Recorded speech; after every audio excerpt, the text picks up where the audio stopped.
Yo! Pasok sa booth na naman. Walang preno to, diretso sa tuktok ng hagdan. 21 bar, walang tapon, walang sablay. Ibinuhos ang dugot, pawis sa bawat paglaya ngayong taglay.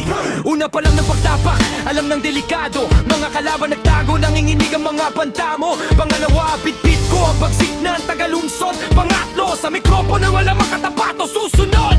Pang-apat, bitbit ang kantuhanan, masakit sa tenga. Paano binabasag ko ang apeking paderang depensa. Pang-anim, mabilis mag-isip, parang kidlat kung tumama. Pang-pito, ang estilo ko'y walang kapantay sa buong sistema. Jay pa rin ang hari sa kaharian.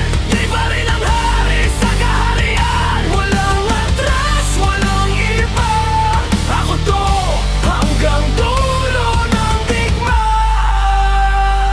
Pang-walo, diretso sa mukha. Kung may ayaw sa akin, pang-sang-ahit, anong harangin mo? Di mo kayang puksa aking pang-sampu. Hawak ko ang korona, di na to bibitawan. Pang-labing isa, sarili ko lang ang kalaban sa larangan. Pang-labing dalawa, naging mo ka na marka na hindi mabubura.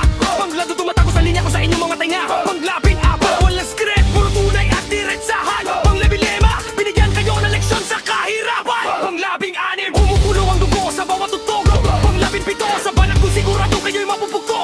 Pang-labing walo, bitbit ang respeto sa mga tunay na hinyo. Pang-labing siyam, sumasabong ang entablado sa lakas ng tinig ko. Pag-dalawampu, malapit na nating tapusin ang laban. Hinga sandali, pero di ako aatras kailanman. Nakikita mo na, nasa dulo